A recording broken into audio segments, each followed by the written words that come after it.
Hey guys, it's Robin, R's Island Crafts, and welcome to my craft room. This is my WiP It Wednesday video where I show you whatever I've been working on in the craft room this week. For those of you that already saw my little test where I tried to go live on YouTube, first, thank you very much for helping me try to see what it's going to look like, because I do want to do some live coming up soon, and also, as I said, this Wednesday at the sand sculpting competition. So it was very helpful, but those of you who have seen it already have seen these, but I'm going to show you to them again because I did work on them this week in the craft room. This is the last one that I'm working on. This is going to be a snowflake one. So they're just granny squares that you just crochet round and round and round until it gets bigger and bigger. I crocheted them until I didn't have enough yarn to make one more round. This is that top of this yarn where it comes with a ball of yarn like this, and then it comes with a little topper. So they're meant to be put on, like you knit or crochet a kid's hat, and it's mostly written for a knit pattern. But they say it works for like any size head, but it really, while you can stretch it to fit around an adult head, it's always too short. You can really only do it for a small child. So I picked these up when they were on deep clearance last year at Joann's or the year before, and I was going to make them for my daughters. I always have a hard time with godsons. I always want to say grandchildren. Trust me, she doesn't have any grandchildren. I don't even have any grandchildren. So I was gonna make the hats for the godsons, and I said, well, I made them for 1 year and they stay fit, but they were not gonna fit into them the next year. So this year I decided, instead of making the hats, I would go ahead and make loveys. So 2 of these, I'll show you which ones I'm gonna give the boys, and then the rest of them are gonna go in my shop. And these, you just supposed to tie them inside the hat with the ribbon. So I'm just going to find a way to tie it onto here with the ribbon and then just weave the ribbon in so that it's not an issue. And because it's meant to go for smaller children, I'll look and see what it looks like, but I might also take a needle and thread and just stitch it into place so that it doesn't come out. I don't want to have too much ribbon left for the little kids to have an issue with, so I want to make sure it's safe for them. But as always, we know as parents that when we give our kids a toy, no matter if it's made for their age group or not, we have to be really careful because kids are very destructive. My daughter was really good at taking things apart and not being able to put them back together from a very young age. And then the boys are going to get, one of them will get a snowman. I think these are really cute in the blue. And I believe my daughter said that their colors, one boy is blue and one's green. So one's going to get the snowman, and then I'll show you the elf that the other boy is going to get. I really like these blues. These are those nice, pretty ice color blues and stuff. This white yarn in different colors in each one, but it's that fuzzy chenille type yarn, so it's really soft. And I thought that'd be nice for the kids that are very tactile and how they like to feel something.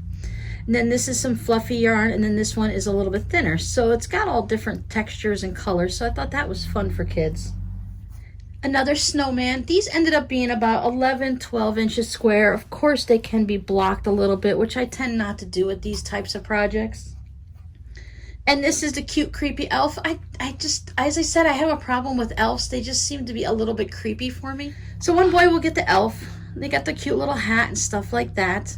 I'm going to leave the tags on and let the parents cut those off because it does have the wash instructions and stuff on it. If it was for me or something, I would just go ahead and cut the tags off because they bother me. I tend not to leave tags on stuffed animals. And then another elf one. See, it's depending on how it started in the ball. This is one ball for each of them. So this one has that variegated color in the center.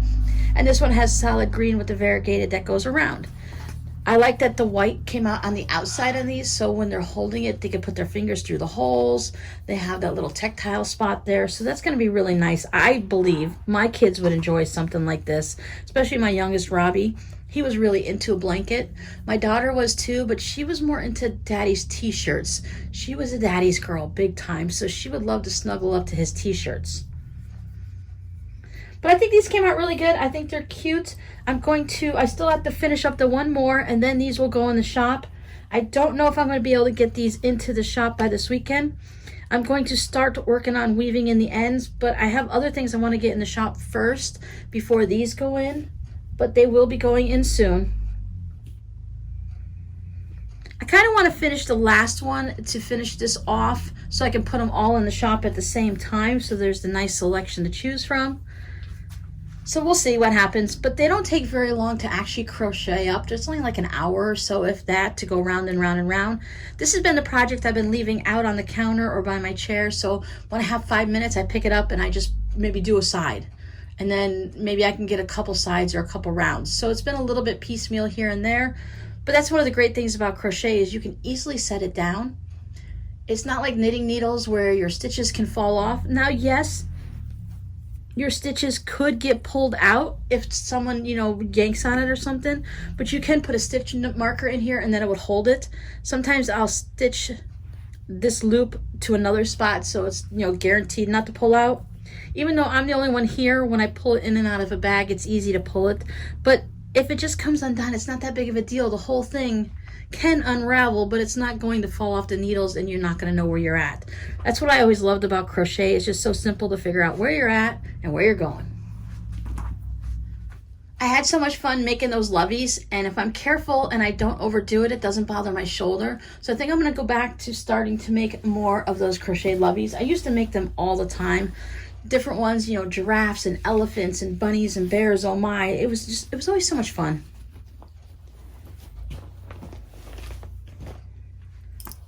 I've been putting the knitting needles through the ball of yarn on this shawl because I do worry about putting it in and out of the bag now that it's larger. I don't want it to lose any stitches. This time I am in the middle of the row because I was just too tired to keep going, and it's like sewing. When you start making a mistake and you have to pull out the seam ripper, we call it tinking back because it's T-I-N-K, which is knit, K-N-I-T, spelled backwards. So if you have to go backwards to fix it, and when we're tinking back, we're just basically having to take any of the work that we've already done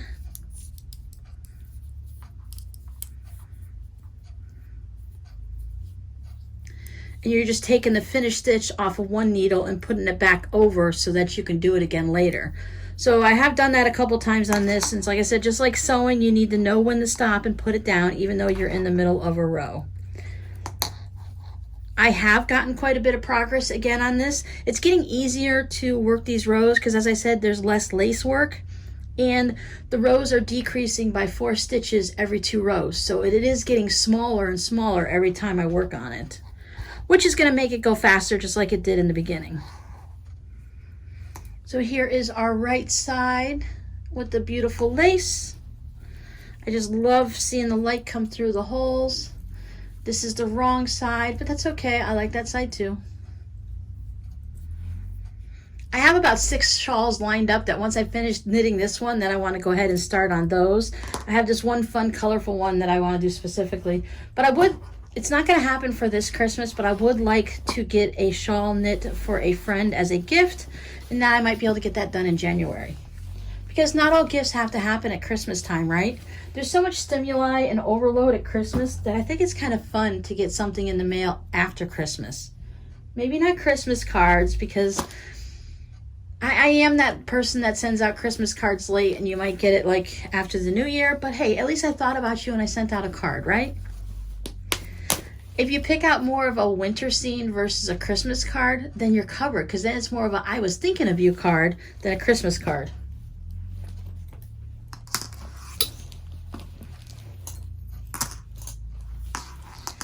I did go ahead and start the second toe for the second toe for the second sock on Robbie's rainbow socks. Words today, words. So you haven't seen this at all. This is just my marker to mark the front.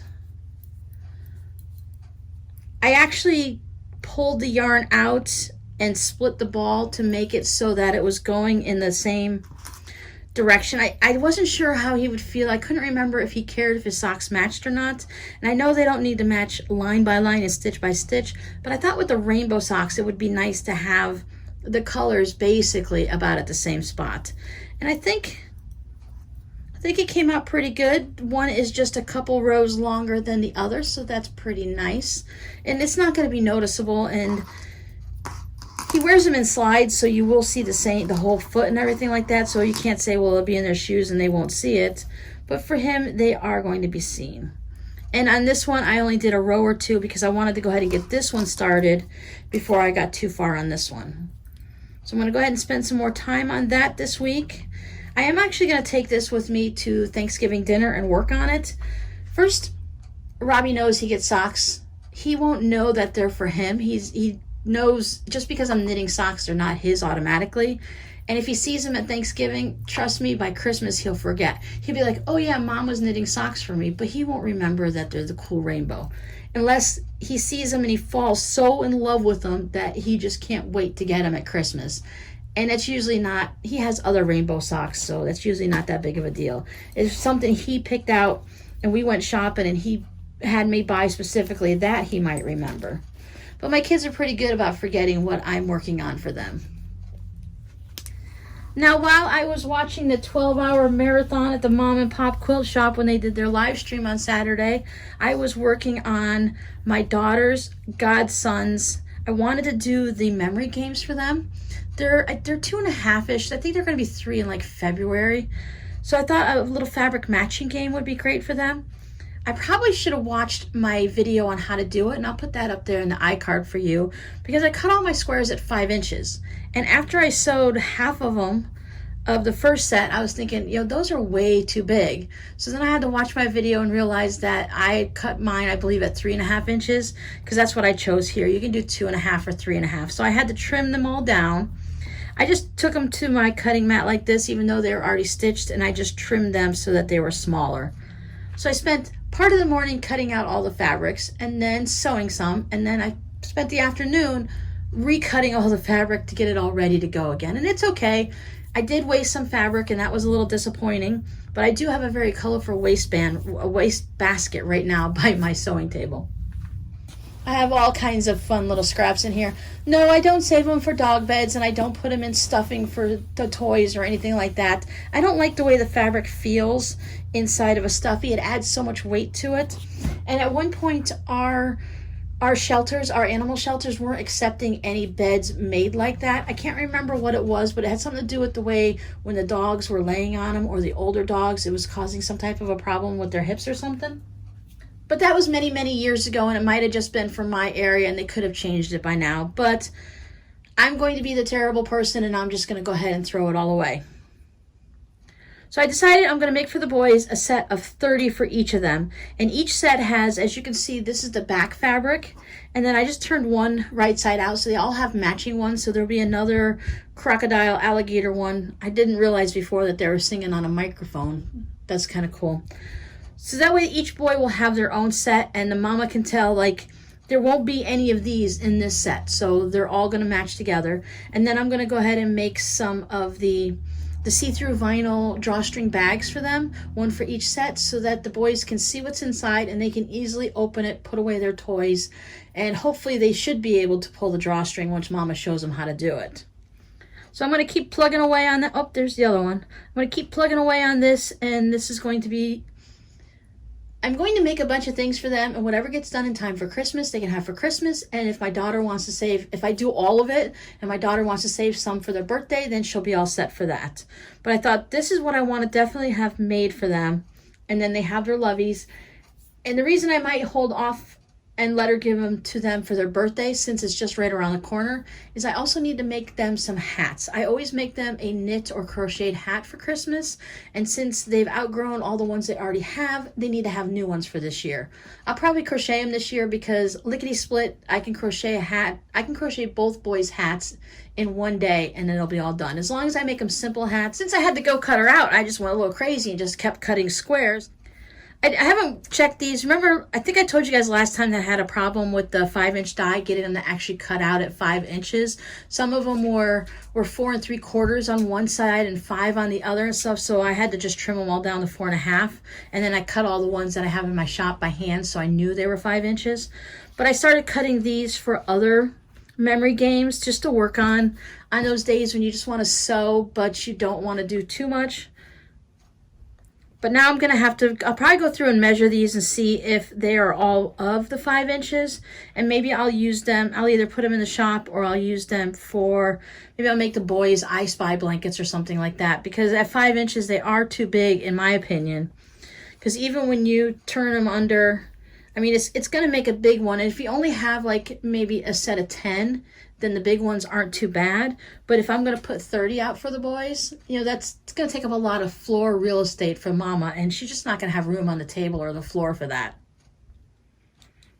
But I did spend the time cutting these all out because these are actually all the same fabrics that are in the boys sets. So I just cut a width of fabric from my yardage. Ooh, sorry guys, hard time with words today. So when I was taking out my yardages and I cut a width of fabric, I think I cut it because I probably cut it like 5.5, 6 inches so that I could get a 5-inch strip out of it, but then I could get 8 pieces out of each of those strips. So I had plenty for multiple sets.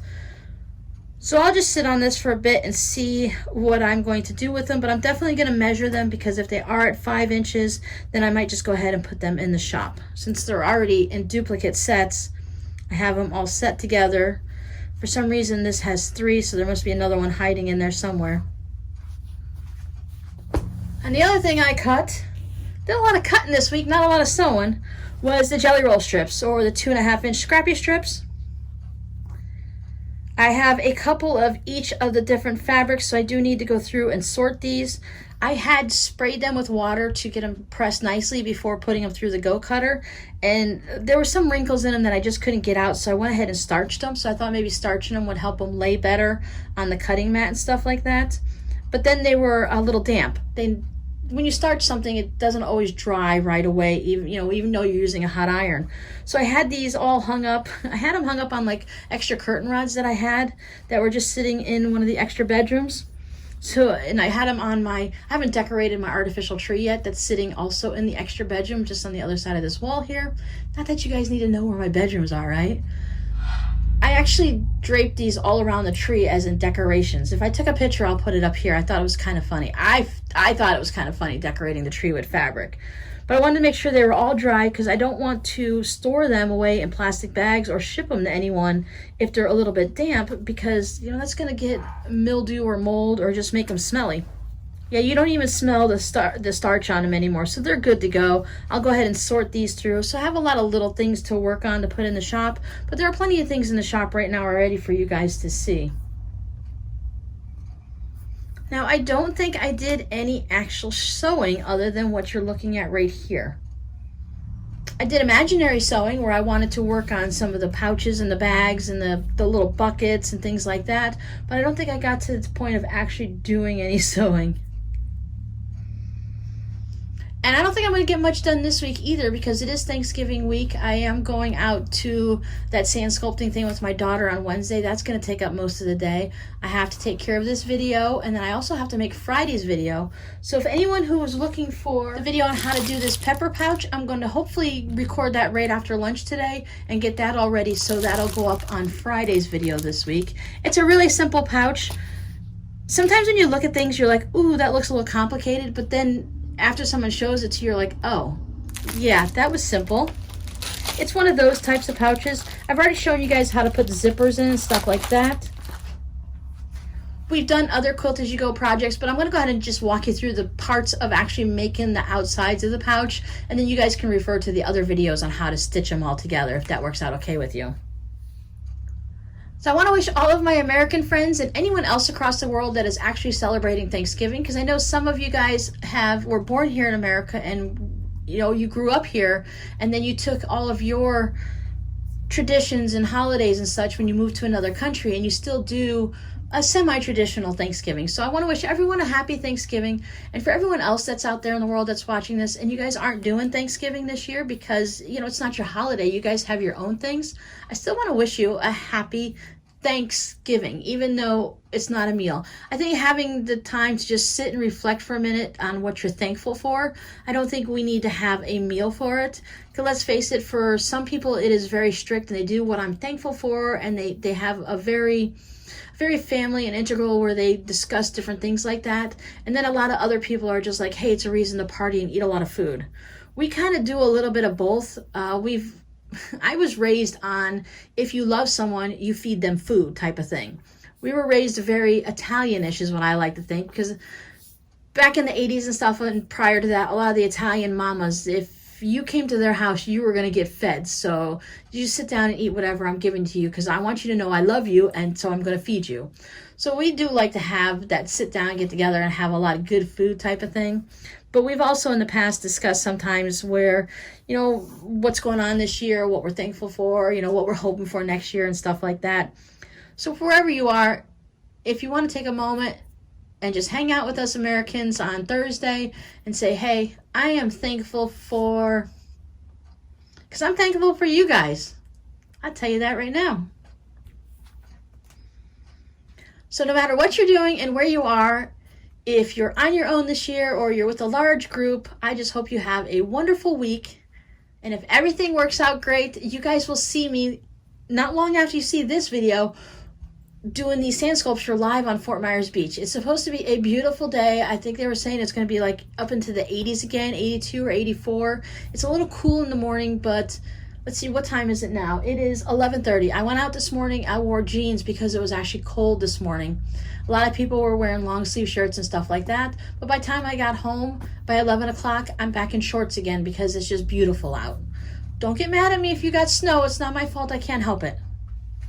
So we should have a good day on Wednesday. So hopefully if everything goes good, you guys will see a live video. And if something happens, please don't sit around and wait for me. If you get the little ding, if you're subscribed to my channel and you ring that little notification bell, YouTube will let you know either in an email or a message on your phone stating that, hey, Robin's gone live right now. And then you can come over and join us.